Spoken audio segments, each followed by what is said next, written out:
আপনার চরণে আমি প্রণাম হয় প্রভু গো। আমার বাড়িতে আপনি কিসের জন্য এসেছেন? আমি দিলাম তোমার আশীর্বাদ, ঠাকুর যেন পুরাই তোর মনের স্বাদ করে চাঁদ। তুই কি কোনো কৈলাসের খবর টবর রাখিস? আমি তো কৈলাসের কোনো খবর রাখিনি প্রভু। ওরে চাঁদ, তুই কি জানিস কোথা থেকে এক জানক সন্তান সেই ওই মহাদেবকে পিতা পিতা বলে ডেকেছে, আর সে আসছে তোর কাছে পুষ্প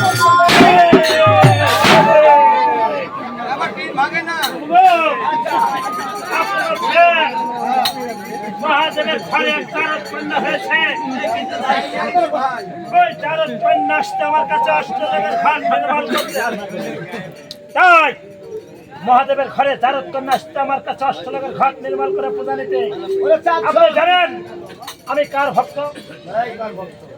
আমি শিব ঠাকুরের ভক্ত। আমি চাম্পালায় বসে আছি, আর মহাদেবের চারদ কন্যা কেমন করে পূজা আমি সেটাও দেখে নেবো। তবে মনে বিশ্বাস, আমি তোকে একটা দায়িত্ব দিয়ে গেলাম, তুই যে হাতে পুজেছিস সেই হাতে আমি যে আস্তে পুষ্প শিব সরমণি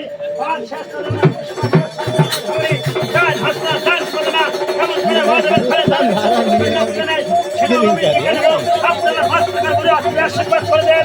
আপনার আশীর্বাদ দেবে বসে থাকবো। কেমন করে আমি করে দিলাম আশীর্বাদ, ঠাকুর যেন পুরাই তার মনের স্বাদ।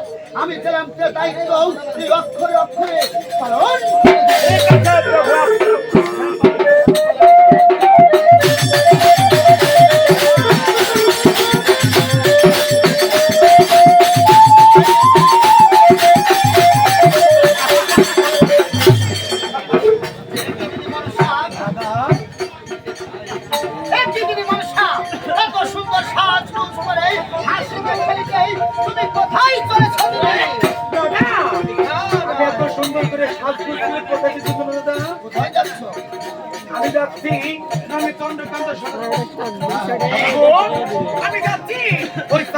ঘর নামে চন্দ্রকান্ত সরকার তার হাতে পুষ্প নিয়ে বিশ্ব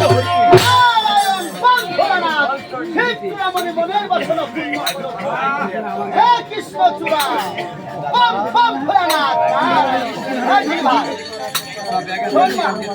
এখন দিদি আমি এই মাত্র চাম্পাড়া থেকে আসলাম।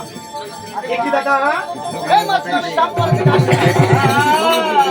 তুই যাওয়ার সঙ্গে সঙ্গে ওই চন্দ্র সরকার করে পুষ্প। ও দাদা আজ পুষ্প দিবে ঠক্কর উঠবে কেন বাবা? বলে দিদি, প্রত্যেক দেবতার হয় প্রত্যেক করে।